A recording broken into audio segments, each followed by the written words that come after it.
Hello, everyone, and welcome back to Muddy Mint. Today, we're doing something a little bit different. I'm sitting on the couch for starters. I've got our dog Scout here. Come here, Scout. Say hi. Hi. And we're going to be answering a question from one of you. Now, this is an idea that we had a little while ago just to do some videos that are a little bit more off the cuff, a little bit easier to edit, and hopefully a little bit shorter. So let's dive right in with our question for today. This is a question that I've gotten a lot. Basically, a lot of people email me with this exact same question. And when I was doing consulting at the beginning of this year, a lot of newer soap makers were asking me this exact same question. So I thought it'd be a great place to get started. This question is from B24CPN on YouTube. And the question is, all my sales are in person. I have nearly zero sales online. I just don't get it. Okay, so this is super common when you're a brand new soap maker because typically you'll start by selling at markets. And you'll be starting, in summer markets and probably holiday markets and doing a lot of in-person sales. And then normally your online sales are next to nothing, probably zero, if anything at all. And this is a super common way to begin with your soap making journey, and it's a really viable strategy for starting your business. However, it means that you have to be there in person all the time. And I don't know about you, but I feel like doing things in person is great and a lot of fun, especially once you're there doing it. But the setup for it takes a lot of time and a lot of energy, and you have to drive to a lot of different places. So we switched to an online model pretty quickly at the very beginning of my soap making journey. So, what I would say is that there's a couple of things that you can do. First of all, you want to make sure that when you're at those markets that people are able to find you online afterwards. Because right now, that's literally your entire audience. Those are the people buying your soaps, the people that come to the markets. And maybe they're coming every single time that you're there, but you want to convert them to online buyers. And so the way to do that is to remember one thing. And I kind of have a funny story about this that I'll share with you. I got this email a little while ago from somebody that was just telling me that they were so excited that they finally found me. And what they were saying is that they bought one of our bars of soap somewhere while on vacation. They didn't even remember exactly where. Immediately, threw out the packaging, got rid of it, recycled it, whatever. And then they were using this bar of soap in the shower and absolutely loved it. And it was our Mountain Man soap. And that's a super popular soap. And this guy was just so upset that he couldn't remember where he found it. He did all kinds of online searches to find us, and he couldn't remember the name of the bar, I don't think either. So it was a really interesting email because he was so excited to finally find us. And then he went ahead and bought like 10 bars of Mountain Man. And so, what that story tells me is that people may be looking for you, but they don't know how to find you. So, sometimes in sales, it's hard to sell yourself. I mean, I had this problem a lot, especially at markets where people are coming up to a table and sometimes they're really reluctant because they don't want that big, salesy talk. And so I would just say that those people are probably going to be trying to find you. There's going to be people that aren't interested in you, and that's okay. Then there's going to be people who are really into soap that maybe aren't looking to buy right now, but they might want something for a gift later. And so I always think about this person who was looking for me. And I think about it this way, like when you're at those markets, you are giving people all this information on how to find you. There's your packaging. There's, your label has your information. Maybe you even have your soap name stamped on the bar, which is great, by the way, although time consuming. And we never did it necessarily. But you also have your bag and your business card and things that people can pick up. But all that stuff gets tossed. Everything gets, people get rid of that stuff. They don't want to hang on to all those things. And so sometimes people do magnets for the fridge and things like that. But what you really want to do is convert them right then and there. And so what we used to do, not necessarily at markets, but we used to do this in our store when we ran Mud and Matter, which was a store, the physical storefront that we had at one point. We had an email list at the checkout. And so it was just visible. We made it look cute. Sometimes we put a couple of emails on there just to get things started so that the first person didn't feel like they were the first person to put their name on. So email list is like very old school, very traditional type of thing to do, but that's really the only way to get your audience to come directly to you. You can also put some social media information on there so that people can be enticed to perhaps follow you immediately.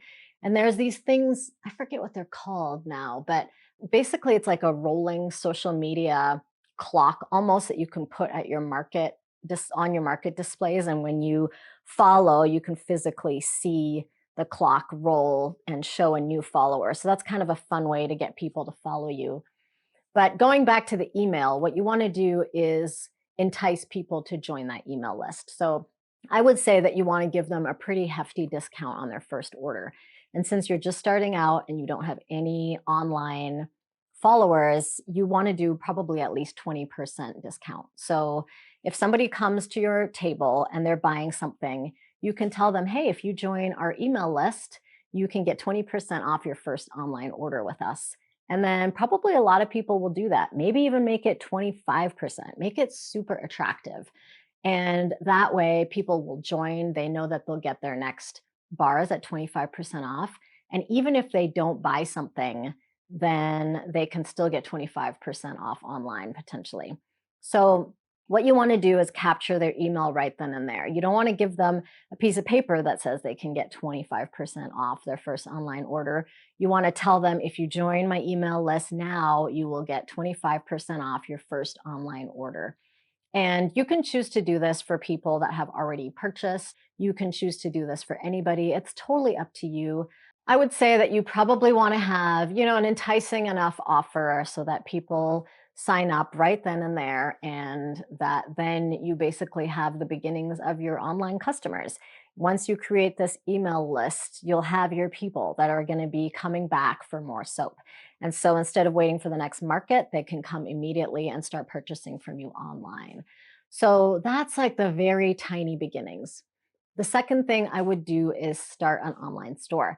So you may already have an online store, like a website that people can go to and buy from. However, if you think about the internet and how big it is and how hard it is to get people to come to that online store, unless you're directing them directly, like in person at these markets and things, or you have a really big social media presence and you can get people to go to that website, it's going to be very difficult to get people to just come to your website just because you have one. So you need to learn about search engine optimization, how to get found on Google, how to run ads so that people can find you. But if you don't want to do any of that stuff, or maybe not any of it, but if you want to go a more simple path, what I would suggest is Etsy. And some of you guys are probably rolling your eyes right now because Etsy, is a lot of people are giving it a bad rap, but honestly, that's how I got started with my business. Every sale I got at the beginning was through Etsy.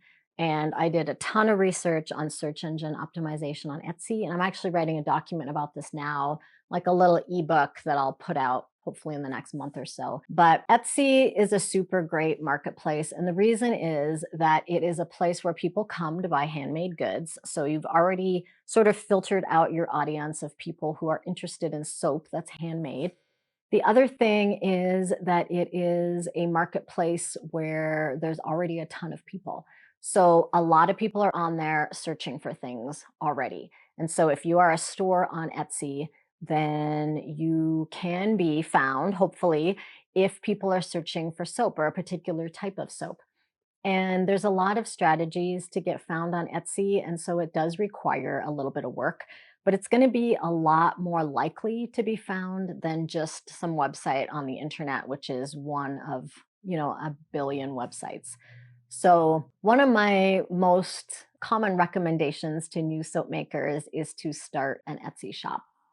And once you start the Etsy shop, which is pretty easy to do, by the way, and a lot of people complain about the fees and things like that. The fees, honestly, are not that bad. I mean, for what you get, which is a huge marketplace of people, It's a lot better than joining Amazon or any other marketplace, and handmade soap fits into Etsy so perfectly. And then you're competing with other soap makers, but there are ways to rise to the top. So, some ways to rise to the top are to have excellent photography.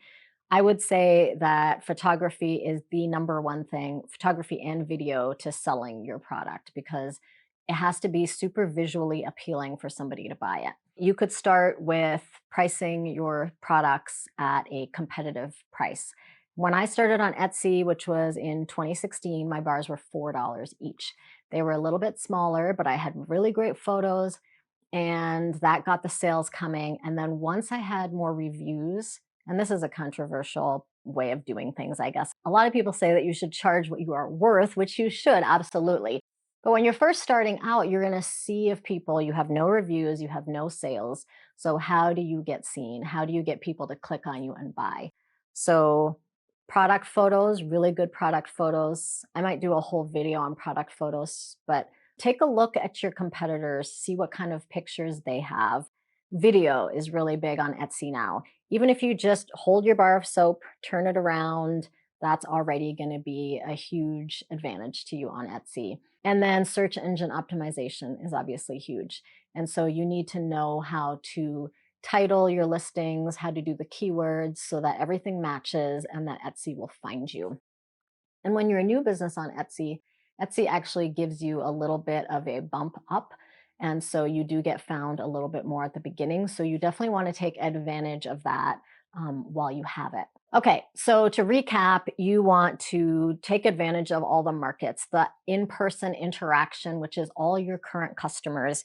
You want to make sure that they sign up for your email list. However, that is, get them on an email list, and then make sure you actually use that email list. Send out emails, make sure you send out that initial offer of 20 or 25% off as soon as you are done that market, maybe in a couple days. Send out that email and say, here's your code, or here's your discount for 20% off your next order and free shipping over this amount, or whatever it is. At the beginning, you do definitely want to incentivize people to buy, because when you're brand new and nobody knows who you are, you definitely want to have, free shipping and those kinds of things. You don't have to have that stuff, but basically, you want to be competitive in some way so that people choose you over somebody else. And once you have a lot of reviews and a lot of clout and a bigger social media following, and people know who you are, then you can charge what you're worth. And you absolutely should. That should be the goal, obviously. But at the beginning, people need a little bit of incentive to buy from you. So it's a little bit of a tricky balance. I would say you always want to know what your costs are. Always make sure you're making money. Always make sure that you are, feeling good about what you're making. But at the very beginning, you do have to sacrifice a little bit in order to get those sales.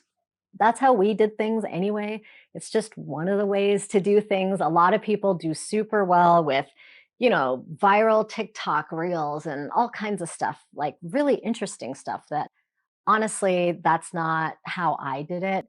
When I was starting TikTok, I don't even think it even existed, or I didn't know about it. And we started an Instagram page, but most of the people that started following us on Instagram were actually our Etsy buyers. And so Etsy was the place where I got my start. And I know it's a different platform now. However, I do think that the people that are actually making things, and if you show your process and you really demonstrate that you're making something from scratch, either through videos or pictures, and then you really nail down your SEO, that will make a huge difference in, whether people buy from you and whether you are seen on Etsy.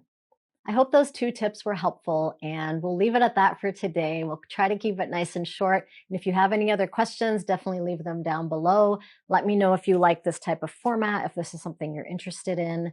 I could talk about how to do online sales all day long, but I decided to focus on just these 2 points because I think that's a good way to get your foot in the door when you're first starting out. All right, thanks so much and have a great day. Bye.